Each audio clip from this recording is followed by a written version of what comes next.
Well, we touched on it, so let's go into the proposed indoor sports/events complex. Um, I've mentioned in the other interviews that, about 8 months ago, the council authorized sending out an RFP for some design. I will remind everyone that it has not been finally approved. You're just in the design stage, so I try to get that out as often as I can. What we have not seen an RFP. I've been told that it's imminent for sending out to the two companies who were chosen to move forward. Just give us your thoughts about that issue. You have said in the past that if the funds are there, if the money works out, that you're a proponent of it. Yeah. Here's the deal. I mean, fundamentally or philosophically, I guess, it's just, to me, it makes sense. I have heard no other proposal that actually makes sense, that could instantly bring visitors to Mesquite. And I still believe, I've always believed, that visitors are the lifeblood of Mesquite in whatever form they take, children, adults, it doesn't matter. And I think that it's been proven over and over in the Midwest, where you have, particularly Minnesota, Wisconsin, and Illinois, and some of those upper Midwest that get frighteningly cold in the winter. They have indoor water parks that are jammed in the winter. So turn that around and you got, okay, here's the summer that's miserably hot in the summer. You have an indoor facility that people can enjoy, whatever it is, whether it's water park or something else. And people have asked about water parks. Well, again, there's a line at some point where you have a commercial venture that should be done by private industry versus a public domain, if you will, that's usable by anybody or nearly anybody for a nominal fee that you're not intended to profit for, that the city's involved with or government entities involved. So I can distinguish the two. We're not in the water park business. We're not in any business, but what we are in is certainly visitor business, and we have a history of visitors visiting because of our sports facilities. So intuitively, a climate-controlled sports facility, when kids are out of school and going to camps and playing games, indoor soccer would be great. And it doesn't matter we're in the middle of the desert then. So to me, the concept makes sense. Okay. Having said that, okay. It's a lot of money. And we don't have it in the RDA, and whether we had it enough to do it in the RDA, then I'm not even sure that that's the right answer for all the funds we have. But on the other hand, the history of the RDA funds have been spent on some things that clearly don't make us any money or don't benefit the community. The police department is arguably a nice facility. Is it overbuilt? Was it necessary at the time? Don't know. I wasn't involved in that argument.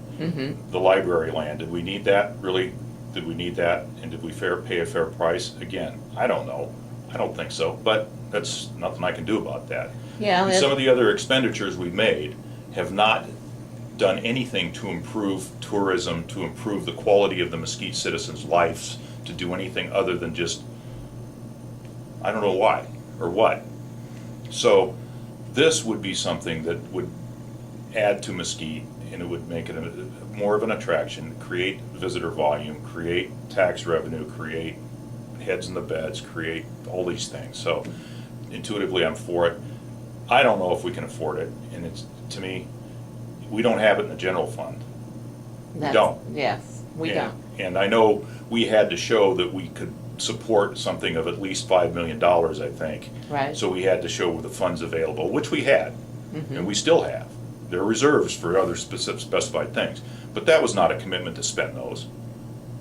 That's just Good point. Showing a government that required us to do this in this format, to say you have the money to reach the $5 million threshold, which is the minimum to get a design build team out there and get bids. Okay. That was it. So we have not committed that. Nobody's committed that. The council, as you said, has not voted to fund this. They've not voted for it. But I can tell you, if we don't, I'm not going to spend general fund dollars for it. Well, I think it is a good idea And if I may back up one more too, I'm not sure it's in the right place. And that's the next question. Right now, according to the interview with Mark Weir, the RFP was written for only one place, and that is up by Flat Top Mesa. Yeah. And there are a lot of people who would like to see alternate locations considered. And I am one of those people. And I am too. I mean, at the time, there was no conversation about an alternative location. There was no identifiable parcel that would accommodate something that size. And fundamentally, when we get this design build thing back, it needs to be in such great detail that even somebody like me that doesn't know how to spell construction, let alone do it, can look at it and say, dirt work, dirt work, dirt work, dirt work, grading, fill, import, this. Okay, take those out. Yes. Utility runs of X, of X, of X. Okay, take those out. But here's the essential structure. Now, I can even guesstimate within some reasonable amount, because that's probably not going to be more than 10% of the whole price, or 20% of the whole price. So the 80% that's left is going to be the cost to put it somewhere else, even on a flat graded piece of land down here off Old Mill or something. Right. It's not going to be a whole lot different than that, but it's going to be less. You'd probably say less. Okay, so then I can say, this will give us still, what we get is going to give us enough to give us some idea. Is it 6 million? In which case, bye-bye in any location. Is it something that's 5 close that has a lot of fluff in it that you can pare it down to 3.5, and then take out some of the dirt work and infrastructure work involved up there and put it somewhere else, and now you're down to 3? Now you're starting to talk in a range that with RDA funds or some other source, maybe some LBCBA, maybe some other government grants, something else, we maybe get this thing on. But I'm not married to that location in any respect, but I think what we're going to get back is going to give us enough information to say, this is a deal that we can do somewhere, or it's not a deal we can do, period. Okay. And now that St. George is having a privately owned indoor sports complex constructed, some people say that significantly impacts whether we should or should not proceed with our own indoor event center. Well, I would argue that one is not necessarily married to the other. I mean, just so St. George has, I don't know how many golf courses, 8 or 9 golf courses. The mayor said similar things. So and I haven't talked to the mayor about this. I know you haven't. I made this one up by myself. So does that mean that we shouldn't have put any golf courses in? He said it about hotels, so you guys are safe. Ballparks. Right. St. George has a ton of ballparks. We fill our ballparks up. Right. Soccer fields, they've got more than we do. We fill ours up, on the big weekends and stuff. Yeah. So just because they did something means we don't do it? I don't agree with that philosophy at all. I mean, I think it's a great point. I think it's something that people who say instantly, well, we shouldn't do this because St. George is doing it. I love the mayor's remark that says, well, because they build a hotel, we shouldn't build any. Yours with the golf course. I think that's a great thing that people should at least ponder and at least think about. I don't think it's going to make any difference if there's a league that wants to come down here because Mesquite offers things different than St. George offers. Right. It's a different experience. Mm-hmm. Not better, not worse, just different. And so I think there will always be that group that want to come here as opposed to there, or will come to both, or big enough that it needs both. There's there's that too. The other thing is, well, St. George has Costco. Does that mean we should never have one? Yeah, I love that. It really made that. me stop and think, because I was one, as soon as I heard about St. George's huge sports complex that they're building, I said, well, that cuts us out. So that actually made me stop and think and say, well, yeah, okay, but if they do it right. Yeah. If they do it right. Well, and that's the key. Multi-use, consideration of alternate locations, those kinds of things. I don't know if this is relevant or if you have time. Go but ahead. This is, the city, this was back when I was at Black Gaming still, and trying to figure out something to do with Mesquite Star, the city, this was a long time ago. And they said, well, what about a convention center? Well, we brought, I can't remember the guy's name, he was a big architect in Vegas. He did a lot of the hotels, casinos, and their convention centers. He came up and actually, Randy paid for him to basically come up and do a design proposal for a convention center there. Okay. And it was astronomical. I don't remember what the number was. I mean, it was like $15 million or something. And that did, I mean, when you start putting air walls in and you put loading docks and you put, you know, all the floors, the removable interchangeable floors for displays, the giant doors so you can get a large display thing in, Yeah. whether it's a Caterpillar tractor or whether it's a big board or something. Yeah. Like I said, the air walls that break off the meeting rooms, the kitchen area, the tables, the rounds that you have to store, the tablecloths, the china, the things, and then you have to, if you're not running 24 hours, well, if you're not running full time, where do you get the staff to cater a function there? You just call them up, well, it's going to be a Saturday night. Well, where are you going to get this on-call board that's going to have enough people to serve, to prepare, to set up, take down? I mean, this is a complicated thing. It's not just really, well, we need a convention center. It's not that simple. Right. There's a lot of It's moving not. pieces on this. Yeah. What do you want it to be? Do you want to have concerts in there? Well, then you need a sound system. I mean, soundboards are hundreds of thousands of dollars, and lighting systems and stage. You've got to store the stage somewhere. You've got to be able to take it down and put it up. You've got to have the acoustics in there. Okay, and those aren't always going to be the right acoustics for a trade show. It's not. It's what do you want it to be? You can make it anything. Do you want to have a hockey game in there? You can refrigerate the floor. That'd be fun in July. But the more things it is, the more cost it is. It's really simple. And the more cost it is, the more cost it is to maintain, the more cost it is to operate. And then if it's a joint venture between city and a private company, who controls the bookings? Well, you know the hotel is going to want first shot at it because they want the best players for their casinos. And so Yeah. how do you determine who gets to book what when and who's going to be doing that? Whose payroll are they on? And it's a very complicated thing. Turned out to be, everybody just kind of goes, "Brr, no way." So, you know, you can make these as complicated or as simple as possible. And it all changes. It's only cost. That's all it prevents you.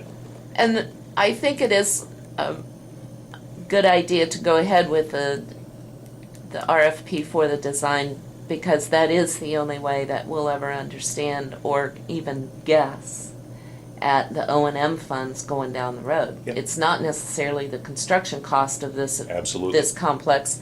It's the O&M Yep. operating and maintenance Yep. funds down the road that could be the killer. Yeah. Or could, we don't know. Yeah, exactly. And you know, right now we don't charge much for our fields, which is why we have a lot of fields in use. If that was the same thing, the O&M cost would have to be at least paid for by the fees. I mean, you'd have to charge something for the use of it. And Right. utilities, I mean, you're air conditioning a tent in 110 degree weather. So, then is the fee structure capable of supporting the O&M? Right. I mean, it's a great theory to have it where people will use it, but at what cost point? What is the Yes. point where they refuse to pay? Yes. And Or if we refuse to pay. or we refuse to pay. So it's a complicated thing, but until you know what you have, you really can't determine what it is cost to build it, to operate it, maintain it, nothing. I look forward to seeing the RFP when it comes out. Me too. Let's talk about, you're on the board for the Las Vegas Convention and Visitors Authority. They were up here about 2 months ago or a month ago. Gave a nice presentation about the things that they do for us. You've been very vocal and very good about telling us how much we do benefit from our membership in the LVCVA. But one of the points that came up recently is that they kind of decide on their own where their ad campaign is going to be targeted, which audience. And it was primarily, at the time, it's primarily targeted right now towards people in Vegas. Well, I'm not sure where it's targeted now. I can tell you when I was on the MRA board, it was the MRA directed, or sort of, it was R&R Advertising who works for the LVCVA, who does the advertising for the LVCVA. The MRA, the Mesquite Resort Association, at that point, was the vehicle that we collaborated in saying, they said, where do you market? Okay. And so at the day, and this has been 6 years or 7 years, so I don't know anything about it anymore, but Salt Lake City was the big market. Southern California in the summertime was a big market. Las Vegas is our number 2 market, 1 or 2 market, 12 months of the year. Salt Lake City or Northern Utah was seasonal, Southern California seasonal, and then it went off into different things, mostly up in the Northwest. So they coattailed basically the markets we were in. Okay. And that's how it was determined. It wasn't they just selected it. They said, where do you direct your advertising dollars? And let me give you a little perspective. The marketing and advertising and marketing budget for Casablanca alone, back then, if I remember right, in 2004 or so, was over $2 million. So $2 million, that was one property, that's what Wow. we spent but that's all the stuff. That's Yeah. Billboards. That's everything, that's events, it's a lot of stuff. Okay. But a lot of advertising. We were up in television, up in KSL and Salt Lake City, radios, drive radio, all over the place, billboards, as you said. That's a lot of money.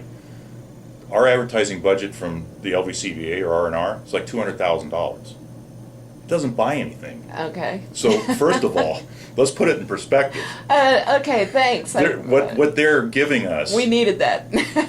is not enough. You can't run a weekend Sunday Times in the LA Times for $200,000 for a month. You know what I mean? So put it in perspective. Okay. And if every other property in town has got a budget that's in advertising, let's say $600,000, $700,000, $800,000, we're spending several $1 million in advertising between the properties in just advertising. Then $200,000 doesn't have a huge impact. It helps, it adds, but Right. it doesn't. Because advertising at the end of the day is frequency and reach. It's how often you hit the people in the market that you want to reach out to. And you cannot create enough frequency or reach in $200,000 of advertising to make an impact on a business. I mean, significant impact. Right. Particularly one that's comes from all over the country. Mm-hmm. If you had to pick, okay, where? See, it's hard. So to put it in perspective, our advertising budget isn't very big. We have $250,000 more or $300,000 in events, which is all of these smoking, Mesquite barbecue, the car shows, the A lot of long those drive. come through LVCVA? They all come through. There's funding through the LVCVA. Okay. Oh, And- that's interesting. Yeah, I so didn't know. so there's another 250 and another 3 or whatever it is, 5. So you start getting up into, then there's the admin allocation, and then there's stuff, and we get $1 million back, and we put in less than $1 million, or give or take, whatever the number is.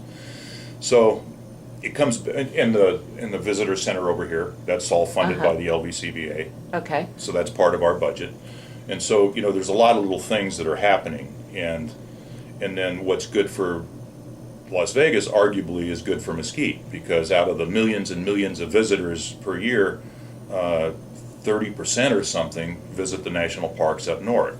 Mm-hmm. And by local geography, they've got to come through Mesquite. So we pick some of those, we pick up.